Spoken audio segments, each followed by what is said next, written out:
Man, I like you. I didn't even get my come along dirty yet. I didn't even puddle yet. Look it. It's still dry. Don't have to puddle. It's still dry.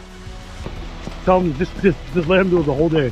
Maybe we just have them dump it. We'll float it out and just kneeboard it. This company hasn't sent me one driver that's bad. They're all really good drivers so far. And this is truck number 7 right here. That's pretty cool, man. And I wouldn't expect that way in the northern woods of Wisconsin, up in the sticks here, for a concrete company to be as professional. I mean, they got beautiful trucks. The dispatch was very professional when I called. Good drivers, nice concrete. I don't have a single negative thing to say about them. Awesome so far. Give them 5 stars. This concrete company gets 5 stars, dude.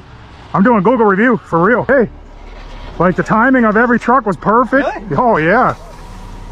And I like the dispatcher's name, Ammo. That's like the best name. That's the name most people would name like their black Labrador. Yeah.